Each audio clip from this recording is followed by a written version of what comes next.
Now we will continue with our next lecture, that is Mr. Harris.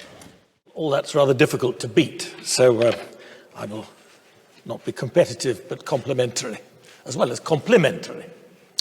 But I'll start off on this question of honesty, corruption, and so on, because I think it's very interesting, apart from anything else. The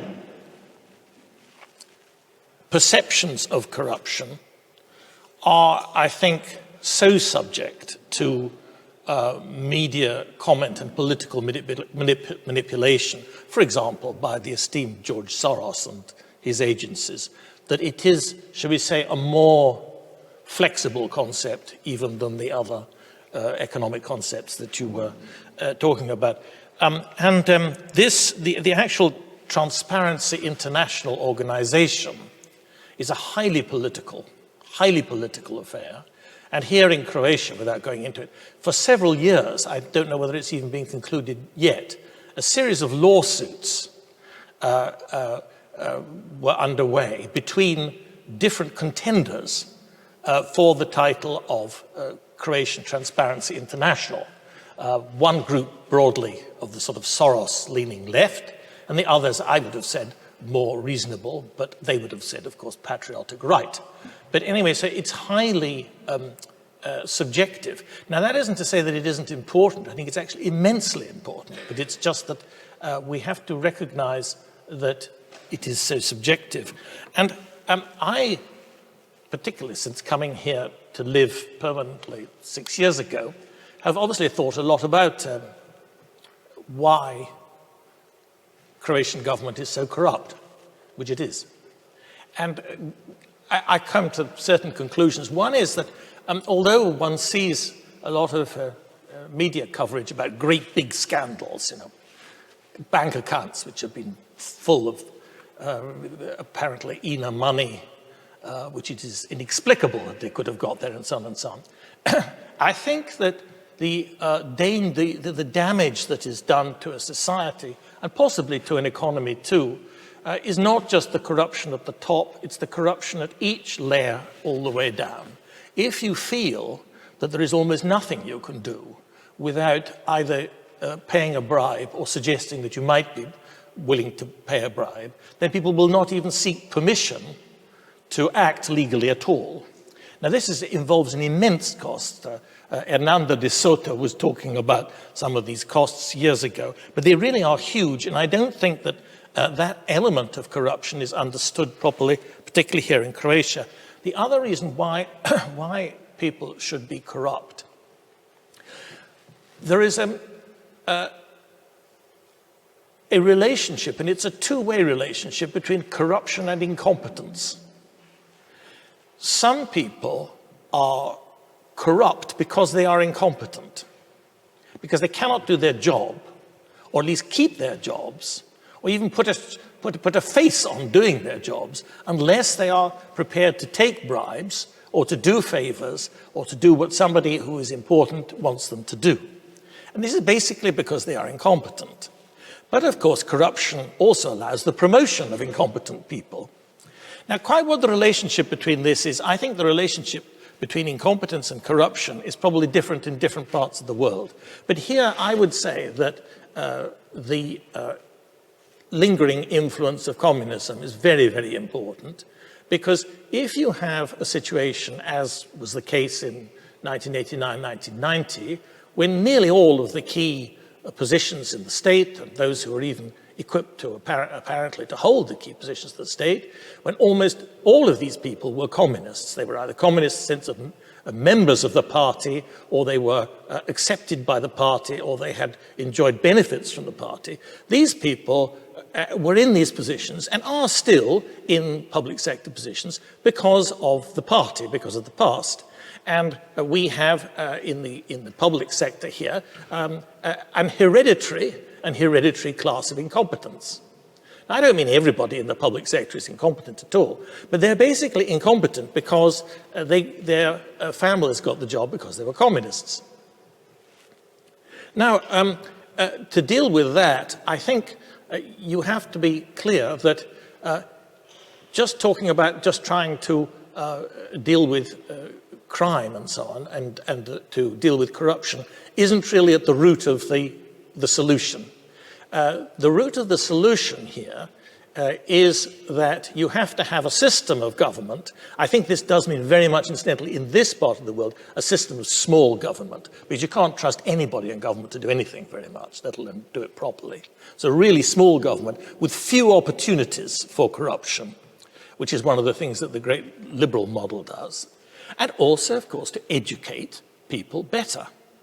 Educate people better so that they are actually able to do all of the things that is required to run a modern state. Well, I leave that about my thoughts on corruption. I want also to, because in the first session, we quite legitimately, we moved from what freedom is into how economic freedom operates and didn't operate in Croatia, quite legitimately. But I'd like to go back just a little to this idea of what freedom is, and I think tomorrow it's going to be touched on again.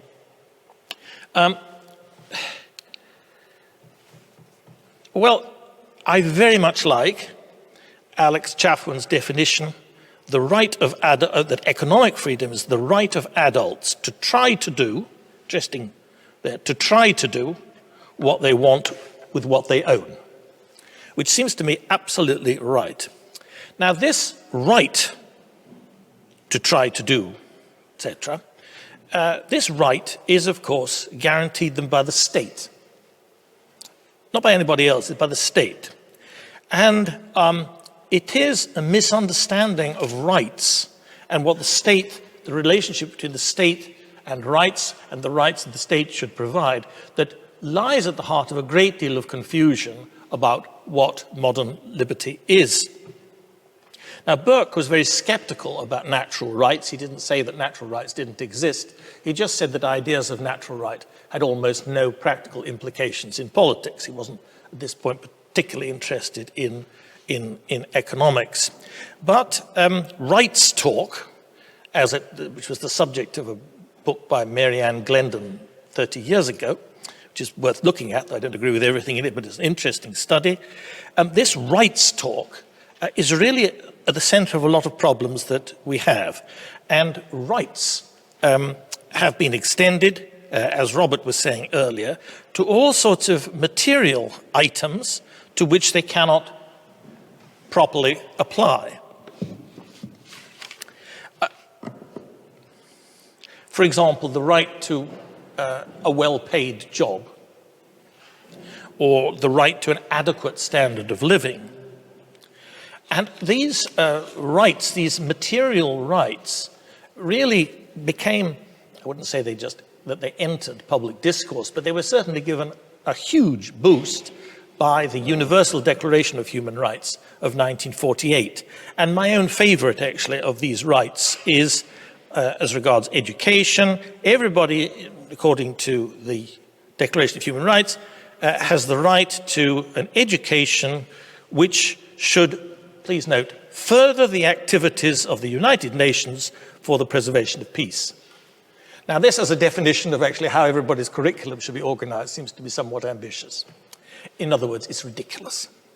Now, beyond that, we have a problem of language, and we have a problem of priorities. The problem of language concerns a failure to distinguish a right from a claim. A right from a claim. Now, a right, if it really is a right, must override every condition. A claim need not. A claim is conditional. There are, as a result, very few rights. I would say that the essential right, and interestingly, perhaps the most disputed and dishonored right, is the right to life. The other rights, to good standard of living, nice health care, and this, that, and the other, well, these are simply not rights. These are claims. So that's the issue of language. And I really do think that it would be worth remembering this as you discuss and read about these matters. But there's also the question of priorities, in other words, the order. You see, when we assert a right, Mrs. Thatcher got into terrible trouble for saying all of this, but she said it in an interview in, I think it was 1989, with a woman's magazine. It was a very good interview, but she got into terrible trouble. It's where she famously said there's no such thing as society. But what she meant by that was that when people said, oh, society should deal with this, society should deal with that, society should deal with the other. Well, first of all, they meant the state. And essentially, they meant somebody else. They meant somebody else should deal with it. And the point underlying this is that every right involves the imposition and ultimately the acceptance of a duty. And every right or claim that is accepted by government thus involves an obligation by taxpayers that their income, their savings, whatever, should be used for what the government wants it to be used for, and that is an act of coercion. So that every time that a claim or a right of this sort, of this material sort, is accepted and promoted by government, there is a loss of liberty and an increase in coercion. Well, we can expect, or could have expected, that the arguments for the free economy would be not easily accepted, even if they had been reluctantly accepted at all on the left. But what we see in the world today is a lot of disenchantment among many conservatives with free enterprise, with the free economy, with capitalism. Well, why is this? I want to suggest some reasons and then draw some conclusions. Well, the first reason, I think, is that, as the book of Ecclesiastes said, there is nothing new under the sun. Bad ideas never really go away. They come back uttered by different people with different reasoning, but they remain bad ideas all the same. They represent, in fact, persisting intellectual temptations, and each generation yields to them. The second reason that this has happened is that after the West won the Cold War on the platform of freedom, liberty, it quickly forgot what freedom, liberty is. Now, part of freedom, not the whole of it, but part of it is that combination of private property, free exchange, competition, limited government, and a rule of law, which together constitute a system of economic liberty. Now, the third reason why conservatives are less than enamored of the free economy today is that today's rich global elite, the new masters of the universe, or at least the masters of capitalism, these people are by and large determined enemies of conservatism in all its forms. So it's perfectly natural and may, in some respects, be indeed justified and certainly enjoyable to teach them a lesson and knock them off their perches.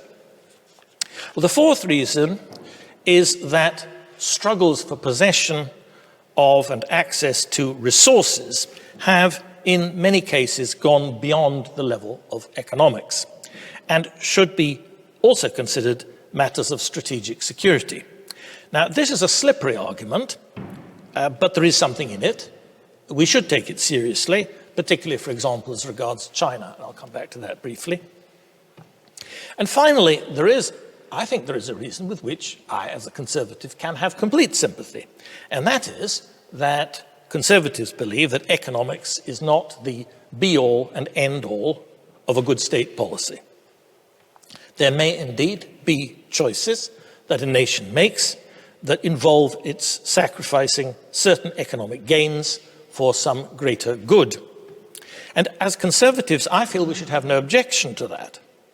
We should, though, insist that everyone is quite clear what it means, and that no one can get away with suggesting that you can pursue some interventionist course, like agricultural self-sufficiency, low carbon emissions, employment for all, universal health services free on demand, taxes that reduce equality rather than just raise revenues and so on, that you can pursue these objectives without paying a price, and that it may indeed be quite a high price. Well, having said all of that, let's get a few more other things straight. I think that the arguments for international free trade should be accepted, full stop. I don't think that we need to revisit all of these arguments because the facts do speak for themselves. The economic advance of the world under the successive GATT trade agreements was huge as tariffs fell. And in a parallel encounter with free market economics, countries in Africa and Asia gave up the old idea, which was encouraged, interestingly, by the World Bank in the 1960s, that these third world countries should become self-sufficient and practice what was called import substitution. Third world economics kept people in third world conditions. And this self-defeating socialist prescription, once it was abandoned, allowed poverty to shrink as it has. Now, Alex mentioned Chile as a good example, and it is. Chile lived for many years behind tariff walls, and it concentrated on the production and export, first of all, historically, of nitrates and then of copper, and it remained backward. There was a rich class there, but as a whole, it remained in what would be known as the third world. And then under the military government of General Pinochet and his colleagues, and with the advice of the Chicago boys, it removed tariffs, opened up its economy to the world. And there was, of course, an initial shock, but there was a huge inflow of investment. There was massive diversification. And Chile, for example, for the first time became an exporter of some of the best, mass exporter of some of the best wines in the world. And I can tell you, Croats, that you have competition certainly from Chile, and that if you haven't enjoyed Chilean wine, you certainly should. And Chile, consequently, on an extraordinary trajectory, moved from the third towards the first world. Unfortunately, it's stopped at the moment, and there will be all sorts of problems there. But really, the Chilean story is a fantastic success story, and you don't need military governments, but you need the right economic policy.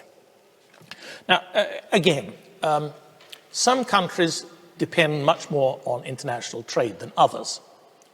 And as a result, some countries can actually get away with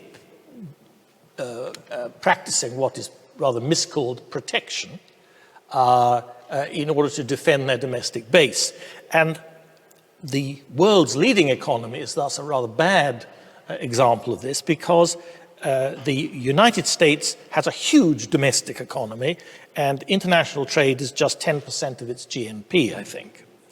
And of course, as a result of this, the US can slap on tariffs at will and has a history of doing so, but others face much greater difficulties and should be much more cautious about any impediments to trade.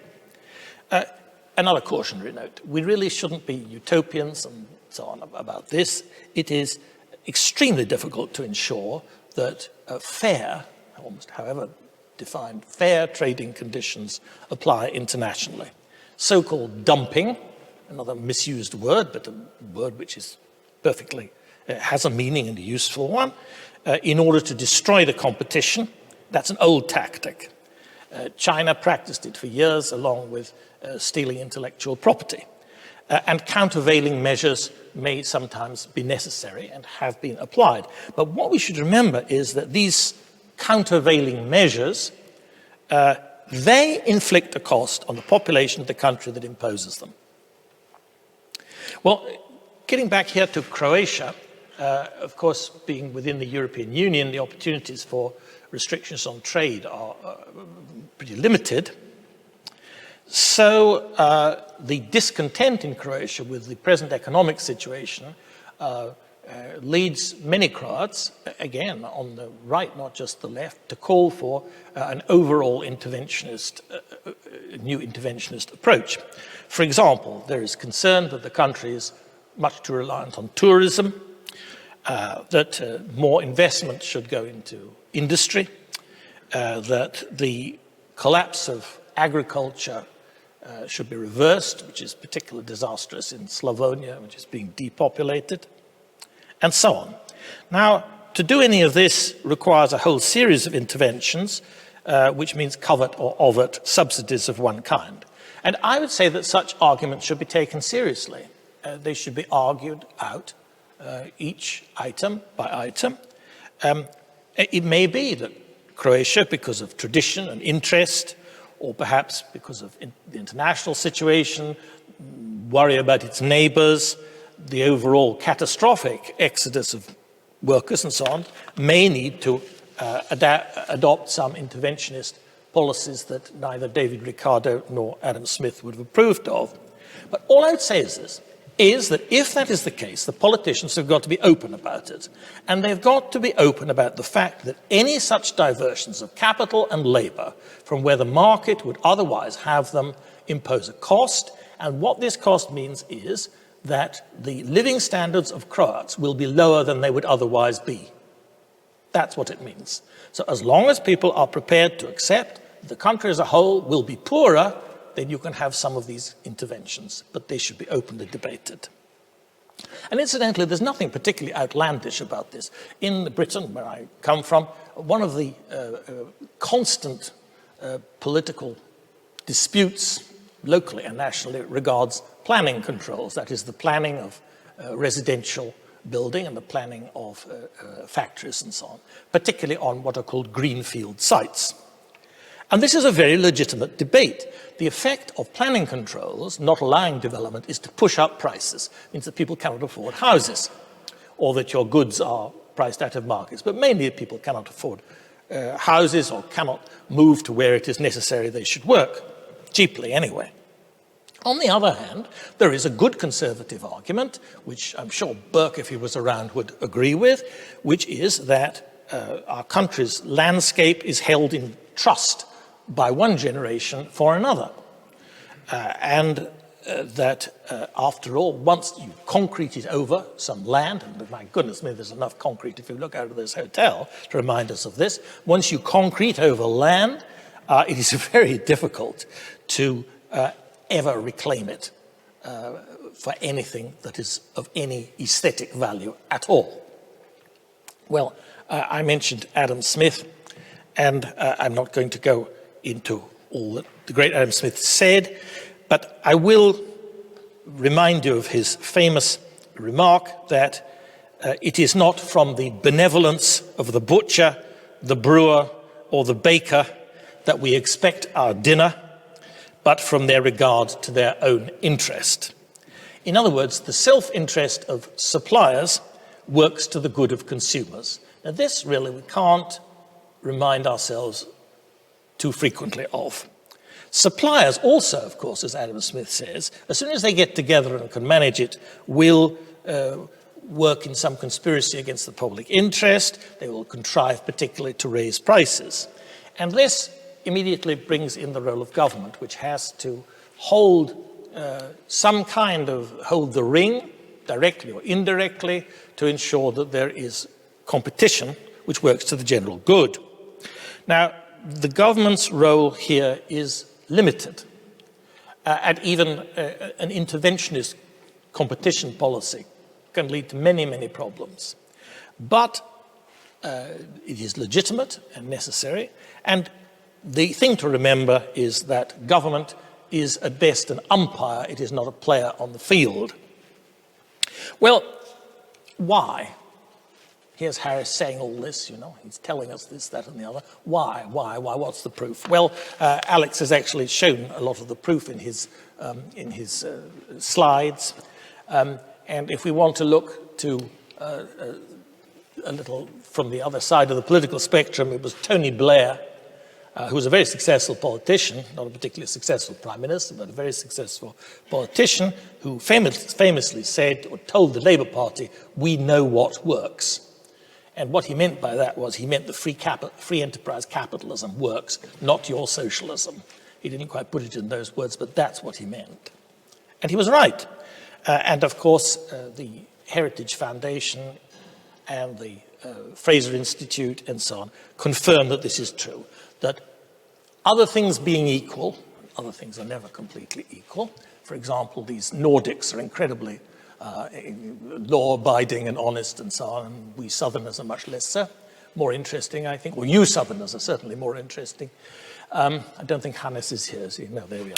And, but the fact is that the freer an economy is, the higher the prosperity of the people will be, other things being equal. And I think that if you compare the free with the unfree and the so-called repressed economies, within this you'll see that that is so. And Heritage also argues in some of the backcloth and argument to their index that even quite small increases in economic freedom lead to quite large increases in national income. Also worth remembering for those who say, oh, well, we will never get anywhere. You can get somewhere.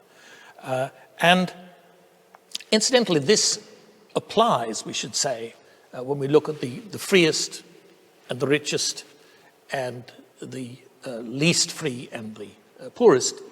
These comparisons apply whatever the political color of the government in power, whether it's left or right. Well, some conservatives just continue to sniff at all of this, but I tell you they should stop sniffing.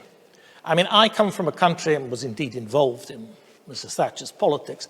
She understood perfectly well that conservatives have to provide an opportunity for people to get on in life and to improve their position, to increase their wealth, and to pass on, as she said, a better opportunities to the next generation than they had ever enjoyed, which is actually probably the real pursuit, the real purpose of free enterprise capitalism and the real definition of progress. Conservatives have to appeal to people who want to get on and not just to people who already have things. And I would say this too. Conservatives will never enjoy a majority, and have never enjoyed a majority, incidentally. They will never enjoy a majority working on cultural issues alone. They have to embrace policies which can deliver economic growth. And even national emergencies, Croats, Brits, we all, on the right, we like national, I mean, I don't like national emergencies. I don't, some of you been to the front line, it will not be very pleasant. But the point is, a national emergency, somehow we feel, well, this is what it's really all about, you know, this is the interests of the country have to be defended and so on, a crisis. And I think that conservative-minded people are better in a crisis than liberals, I'm not sure about socialists, but yes, than liberals. But having said all of this, the result of wars, the greatest crisis, is always that collectivism, state control, the left advance. It is always the case. We could go into why that is, but it is the case of the First World War, the Second World War, and so on, that conservatives should avoid crises if they can, and not believe that crises are going to deliver them power. Well, enough has been said about, I was going to say some more things about Friedrich Hayek, but I think enough has been said about him. I think that Hayek, I agree with Alex, I agree with Hannes. I think Hayek is the most important, single most important liberal, conservative, libertarian, goodness, whatever you want to call it, thinker. And I think, the Road to Serfdom in particular, which is in Croatian, should be read by all. Hayek goes a step beyond Adam Smith. You see, Adam Smith was conscious that there was what he called an invisible hand at work in the economy, which ensured that the general good, in some rather mysterious way, but actually that's what happened, the general good was served, prosperity was served, even when people were only trying to pursue individual good. But Hayek very fruitfully develops from that this idea of a spontaneous order, that the order that we have in society, the order that we perceive, is something which is not being imposed by a central planning authority and can never be reconstructed by some all-knowing central planning authority because there's not enough information, anyway, because they can't be trusted. So we should regard all radical change to these existing orders with suspicion, and we should understand that the great impulse for improvement and progress comes not from government, but from choices made in the market. Well, Hayek came to, Hannes was mentioning this, towards the end of 1979. I was working for the Conservative Party by then, and he came to see Mrs. Thatcher. He'd given a little lecture at Conservative headquarters, and I think I was probably one of the only people who thought it was great stuff, because they were really stuck in the Heathite collectivist era. I wasn't. But it was on that occasion, and she talked to me about it years later, that Hayek went in to see Mrs. Thatcher, and what they actually discussed was the problem of the trade unions, which are immensely powerful in Britain and far more problematic than here. And he explained to her his view, which if you wish to read about, the following year he published a very interesting little booklet produced by the Institute of Economic Affairs on the problem of the trade unions. And he talked to her about the problem of the British trade unions and said that the basic issue was that trade unions had been given in Britain legal privileges which effectively put them above the law. What do we mean by the law? We mean by the rule of law, the rule of law. And that had to be changed. And he told her, he said, I can't tell you how you can do it, but I'm telling you what's got to be done. And she then did it. She did it step by step. She used cunning, common sense, tactics, timing, and so on. And that's what politicians have to do. And that's, I suppose, in a way, what we're trying to do, because I'm not in politics and certainly don't intend to get involved in politics. But what we have to do is to provide what has gone so sadly awry over recent years. We have to provide an intellectual underpinning and wider understanding of what we're talking about today, the free economy, and why the free economy works, why it is morally justified, why contrary to all of these temptations, I call these intellectual temptations, to go for shortcuts, direct action by government and so on, that these things do not work, that we need patience, and we need to understand that we live in an imperfect world with very, very imperfect politicians. And we have to create a framework. That's the most important thing. Mrs. Thatcher, there were two things that she would talk about at great length. One was the rule of law, the importance of it, because without that, she said, there could be no operating market at all, and obviously no proper society, a rule of law. And the other thing was a framework. A framework, that's all that government can provide, is a framework for people to live their lives. And as regards government, and getting back to this question of corruption is concerned, we have to provide a framework within which the Croatian politicians have an interest in behaving well, and in which competent, creative, well-educated, one hopes honest, politicians go into government and solve the huge numbers of problems that are unresolved, mainly because of the poisoned legacy of socialism. Thank you.